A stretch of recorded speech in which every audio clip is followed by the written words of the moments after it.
गेल्या 3 वर्षात महिला व बालविकास मंत्री म्हणून मी चांगले काम केले आहे. पक्षाने आता कोणतीही जबाबदारी दिली तरी ती प्रामाणिकपणे पार पाडेन. मी पक्षाची शिस्त पाळणारी कार्यकर्ती आहे, असे माजी मंत्री लक्ष्मी हेब्बाळकर यांनी सांगितले. गुरुवारी बेळगाव बुडा कार्यालयात पत्रकारांशी बोलताना त्यांनी ही प्रतिक्रिया दिली. राज्य मंत्रिमंडळात महिला मंत्र्यांना प्रतिनिधित्व मिळायला हवे होते, मात्र मंत्रिमंडळात एकच जागा उपलब्ध असून त्यासाठी सक्षम व्यक्तीला संधी दिली जाते.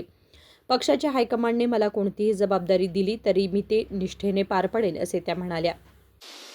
ನಮಸ್ಕಾರಗಳನ್ನು ಹೇಳ್ತಾ ಶಾಸಕರು ಸಹೋದರರಾದಂಥ ರಾಜು ಸೇಠ್ ಅವರಿಗೆ ಅಭಿನಂದನೆಗಳನ್ನು ತಿಳಿಸಿ, ಯಾಕಂತಂದರೆ ನಾವೆಲ್ಲರೂ ಒಂದು ತಿಂಗಳ ಹಿಂದನೇ ಮಾತಾಡಿಕೊಂಡು ನಮ್ಮ ಜಿಲ್ಲಾ ಉಸ್ತುವಾರಿ ಸಚಿವರ ಒಂದು ನೇತೃತ್ವದಲ್ಲಿ ಮಾನ್ಯ ಮುಖ್ಯಮಂತ್ರಿಗಳನ್ನ ಭೇಟಿ ಮಾಡಬೇಕು ಅಂತ ನಾವೆಲ್ಲರೂ ಒಗ್ಗಟ್ಟಾಗಿಯೇ ಇಡೀ ಜಿಲ್ಲೆಯ ಎಲ್ಲ ಪ್ರಮುಖರು ಮತ್ತು ನಾವು ಸತೀಶನ ಹೇಳಿ ಆವಾಗ CM ಸಾಹೇಬರು ಕೂಡ ಒಪ್ಕೊಂಡು ರಾಜು ಸೇಠ್ ಅವ್ರಿಗೆ ಒಂದು ಅವಕಾಶ ಕೊಟ್ಟಿದ್ದಾರೆ. ನಮಗೆ ವಿಶ್ವಾಸ ಇದೆ, ಅವರು ಏನೇನು ಮಾಡಬೇಕು ಅಂತ ತಮ್ಮ ಮುಂದೆ ಹೇಳಿದ್ದಾರೆ ಎಲ್ಲ ಕಾರ್ಯಗಳನ್ನ ಮಾಡ್ತಾರೆ ಅನ್ನೋ ವಿಶ್ವಾಸ ಇದೆ. ಮತ್ತು ಅವ್ರಿಗೆ ಸಂಪೂರ್ಣವಾದಂಥ ಸಹಕಾರ ನಾನಾಗಲಿ, ನಮ್ಮ ಜಿಲ್ಲಾ ಉಸ್ತುವಾರಿ ಸಚಿವರಾಗಲಿ ಮತ್ತು ಮಾಜಿ ಅಧ್ಯಕ್ಷರಾಗಿ ನಾವು ಕೊಡ್ತೀವಿ ಅಂತ ಹೇಳ್ತಾ, ತಾವು ನನ್ನನ್ನು ಒಂದು ಪ್ರಶ್ನೆ ಕೇಳಿದ್ರು. ನಾನು ಮಂತ್ರಿ ಮಂಡಳ ರಚನೆ ಆಗುವ ಮೊದಲನೇ ದಿನದಿಂದಲೂ ಕೂಡ ಇಲ್ಲಿಯವರೆಗೆ 3 ವರ್ಷ ನನಗೆ ಅವಕಾಶ ಕೊಟ್ಟಂಥ ಸಿದ್ದರಾಮಯ್ಯನವರಿಗೆ ಧನ್ಯವಾದ ಹೇಳ್ತೀನಿ.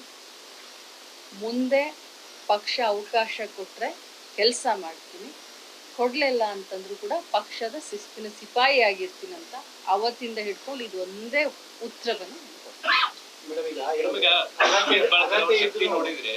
ಸೊ ರಾಜ್ಯದಲ್ಲಿ ಮುಂದಿನ ದಿನಗಳಲ್ಲಿ CM ಆಗುವ ಮಟ್ಟಿಗೂ ಕೂಡ ತಮ್ಮ ಅಭಿಮಾನಿಗಳನ್ನು ಹೇಳ್ತಾ ಇದ್ರು.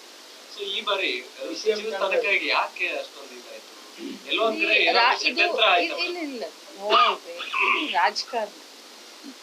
ರಾಜಕಾರಣದಲ್ಲಿ ಯಾವಾಗ ಬೇಕಾದ್ರೂ ಏನ್ ಬೇಕಾದ್ರೂ ಆಗ್ಬೋದು, ಅನ್ಸರ್ಟನ್. ಮತ್ತು ಹೈಕಮಾಂಡ್ ಬಹಳಷ್ಟು ಅಳದು ತೂಗಿ ಮಾಡ್ತಾ ಇರುವಂತ ಸಂದರ್ಭದಲ್ಲಿ ನಾವು ಹೈಕಮಾಂಡ್ ವಿರುದ್ಧ ಪ್ರಶ್ನೆ ಮಾಡೋದು ತಪ್ಪಾಗುತ್ತೆ ನನ್ನ ಪ್ರಕಾರ. ಸೊ ರಾಜಕಾರಣಿಗಳ ಜೀವನದಲ್ಲಿ ಒಮ್ಮೆ ಇಂಥ ಸಂದರ್ಭ ಬರುತ್ತೆ, ಅದನ್ನ ಮೆಟ್ಟಿ ನಿಲ್ಲೋದೇ ಒಂದು ನಾಯಕತ್ವದ ಗುಣ ಅಂತ ನಾನು ಹೇಳ್ತೀನಿ. ಅದು ನೋಡಿ, ನಾನು ನಿಜವಾಗ್ಲೂ ಹೇಳ್ತೀನಿ, ಮಹಿಳೆಯರು ಇಲ್ಲದ ಸಂಪುಟ ಅಪೂರ್ಣ. ಯಾರೇ ಇರಲಿ, ಮಹಿಳೆಯರನ್ನ ಸಂಪುಟದಲ್ಲಿ ಸೇರಿಸ್ಕೊಳ್ಬೇಕಂತ ನಾನು ಕೂಡ.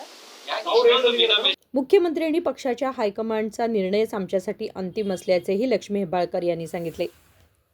Vinod Kolkar, KMM Marathi, Belgaum.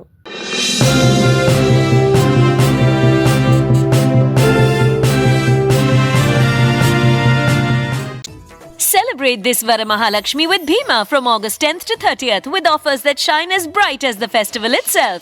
Get up to rupees 1,000 off per gram on gold, flat rupees 1,000 off per gram on diamond, and rupees 1,000 off on every 50 grams of silver. Get rupees 150 extra per gram on old gold exchange. And that's not all. Rupees 4 crore worth of diamond jewelry to be won through lucky draw.